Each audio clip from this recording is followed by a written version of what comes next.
The way I found out about you was I got a pitch saying Mike is looking for investors for this forward-thinking record company that's tech-oriented. Can you tell me more about that? Yeah, so currently we're pursuing a major record deal and a major publishing deal, and one is for the on the production side, and one is on my solo. I don't like the term rapping. I feel it's so one boxed, Sure. but artistry. And me and my manager have been going through that for the past 2 or 3 weeks. Since I got out of my first deal, I want to say earlier this year, like around December, January with Capitol. Right. And yeah, that's about the gist of it.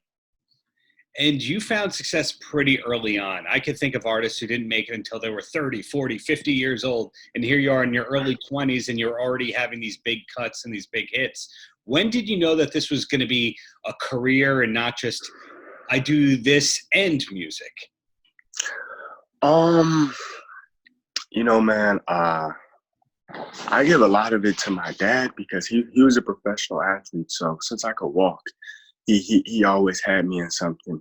So he had me in everything since I was probably like 6 years old. So I was just always in, he had me in acting, had me in ball. My uncle was a world-class pianist. So I was always in it. And as much as I think it is amazing to have a good start on like a career in entertainment, it did also hurt me because I got into the room with a lot of people who were very professional and I just wasn't there yet. You know, it's like when you're 18 and you think you know everything, then you get 21 and it was like, I ain't know anything. That's how I felt going into it so young, and I think it was great, you know, because I'm happy I got a chance to get my feet wet. But it also had just as many setbacks as it did for propulsion as well. Sure. Who's the first producer? Well, first off, do you like being thought of as a producer primarily? Yeah. I consider myself a producer, you know, in general. You know, I like to create, coach, all that. Who was the first producer that you really became familiar with and went, that's what I want to do? I want to say between, I guess producer would be Scott Storch. Sure. But I want to say someone or people who I really admire was Daft Punk. They are producers, but they're just everything. They're not limited to anything. And I just always remember going to their music and I loved it. It was like, oh, I want to be like them. They were just amazing to me. And like they never made the norm. Like they never made like pop music or anything. Like even when they came out with their album, maybe in 2014, 2013, a few years ago, it was different, but we all loved it. Or at least I loved it. Right. A lot of people loved it. And they've always just done their own thing. And it's worked. They don't really do a lot of the social media. They're there for the music they produce, then they're out, then they're back in another 4 years with an album. And like even artists like Lorde and Lady Gaga, who I definitely take some inspiration to.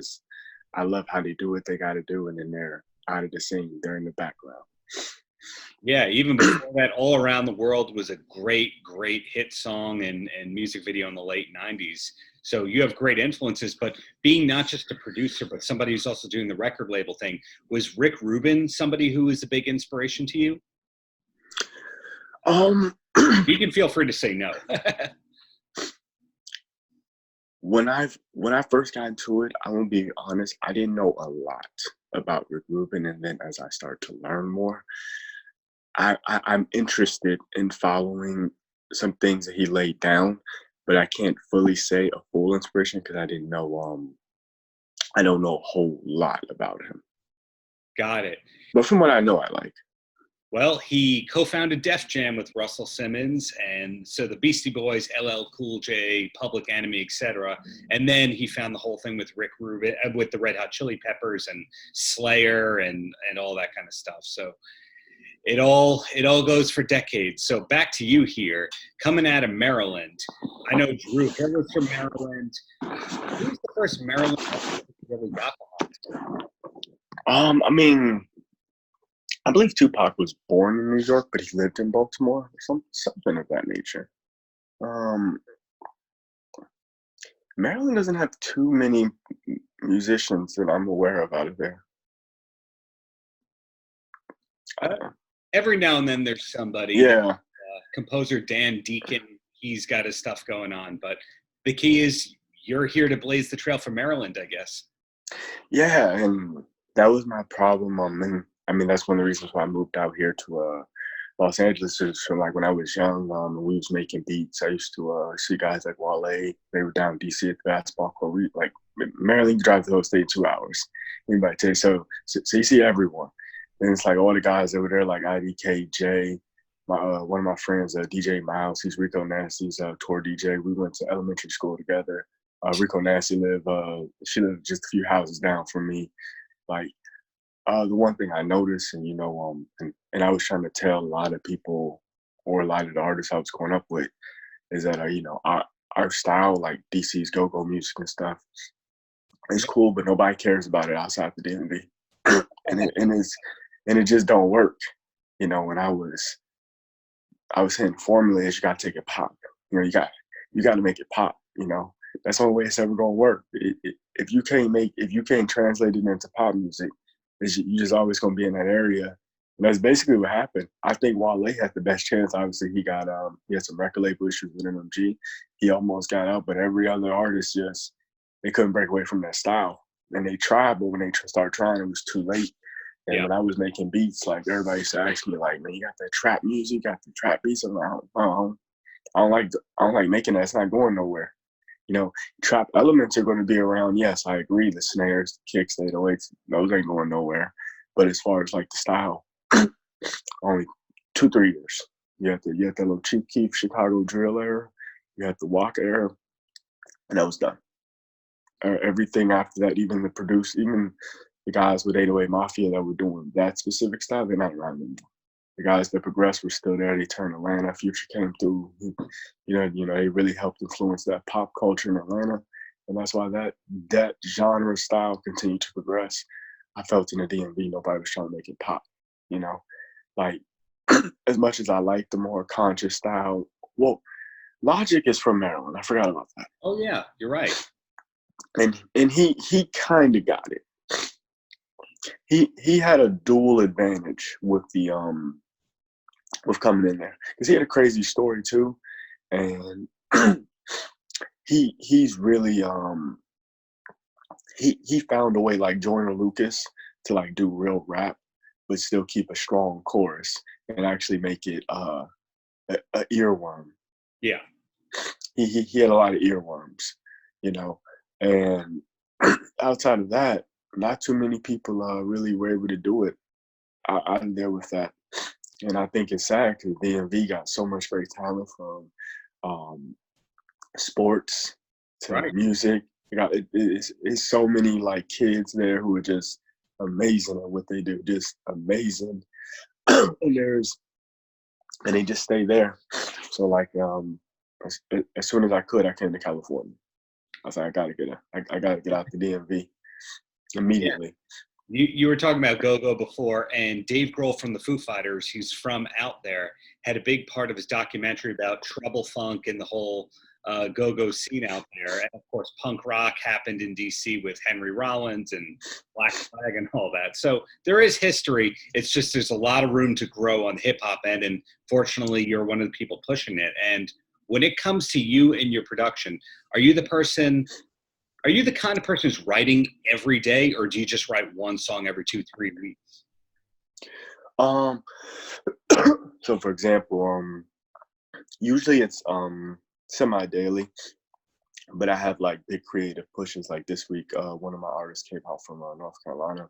We was in the studio from Friday like 4 p.m. to like almost Sunday 1 a.m. Like we just didn't stop. And just sometimes we just don't stop. Like, and then I didn't get back in the studio for 3 days until like yesterday, the first time. So I kind of like I was reading Dr. Dre one time. He said he went on a creative breach for like a creative push for like 72 hours. He says once you get going, you just don't stop. Right. So I'll usually produce or do something just to keep the brain working, just keep the mind moving. But definitely when I get in my zone, I just keep going. I keep going until I crash. The computer stop working. Yeah. Life happens. I just keep going. So the plan is to just be behind the boards all this time. I ask that because somebody like Swiss Beats, at a certain point, I think he kind of went, I want to be out front. I want to be the artist, and I want my name on the stuff. I want to be in the music video. How are you on that end? I'm not against it, but I don't have to have it. Um, I've definitely come up with some really cool songs. I think since I really started the artistry, I made a punk rock song the other day. It was so fun. It was really cool. Um, Me and one of my good friends, we do a lot of like pop music and stuff, and we almost call it, if we had to call it something, we call it mop. It's almost like mumble pop instead of like mumble rap. It's mumble pop, and it was like we made some truly good songs. We almost like and I told him I would almost want a boy band. Like I don't see why not. You get a little group together and do the pop thing. I like it for that. I wouldn't want to do it solo. Right. I would almost, it's still, I guess it's the producer mentality. You come up with the group and everything. So I don't mind what Swiss Beats has done. But I still view him as more of a producer. Like he's been on some great records, but I don't know any solo songs he's really done that were amazing. Yeah, he had an album on DreamWorks where it was just under his name. But either way, 2 quick questions, and then you can get on with the rest of your day. And the first one is the label that we were talking about that you want investors for. What's the best way that people can find you and support the cause? So far, my manager's been doing a lot of outreach. He's been doing a lot of emailing and reaching out to people. So that does need to be improved, a better way that we can be found. I mean, I've been really trying to get some numbers and get a bigger following on social media and everything. So I'm trying to use the social media route, but so far we've just been reaching out to a lot of people and using some of the contacts and connections we have so far. So direct to people. It's not through the redcloudsociety.com website? No, it's just been direct. Got it. Okay, cool. So in closing, any last words for the kids? Oh, man. Shoot, I would say for the kids, I would say whatever that thing is that got you whatever that thing was that sparked that passion. Like for me, it was Daft Punk. Like for me, I love Skrillex. Like I love dubstep. Like that's why I got Ableton and Machine. That's what I always wanted to do. Whatever that was, I would say keep it. It's because that's going to be the thing that's going to transition you over to where you're going to be. Like I knew everybody was just in FL Studio. I didn't want that sound. I wonder what the guys who were making EDM were using. It was so crazy. And when I learned how to do the EDM, I was able to translate it over to the trap music. And I was really able to jump into now. You had that trap pop singing style, which is basically Travis Scott and everybody. It's just basically EDM and pop elements thrown over a trap beat. But I was trying to do that back then. I was failing miserably at it because nobody was doing it. But when the formula was made, I already knew how to do the pop elements, and the trap drums just came naturally. So I just say whatever that thing is that whoever you looked at and said, I want to do this because of what they did, keep that same influence, even if they weren't a great artist, even if they fade out, is because that's going to be your breakthrough. Like me loving Daft Punk and what they do and how they perform music, I don't make music anything like them. Like my music is completely different, right? But just listening to their music taught me so much to help me transition over. And listening to Scott Storch and them, it was like they had so much in their music that like people were missing. And like Scott Storch was a fool with the flute. He used to pitch blend and everything. He used to get in there and like nobody was doing that at the time. It was like when Kanye came out with 808 and Heartbreaks, he birthed this whole generation of auto-tune rappers. Really, it's T-Pain, because T-Pain birthed the Kanye 808 and Heartbreaks. We didn't have T-Pain, we didn't have Kanye, there would be no Drake, there would be no Future, there would be no, like, they stuck to something that was really true to them, and it translated over, and it's been a whole generational turning of the whole sound. So learn from the greats. Yeah. Learn from whoever inspired you and take that as far as you can go. Take that as far as you can go with it.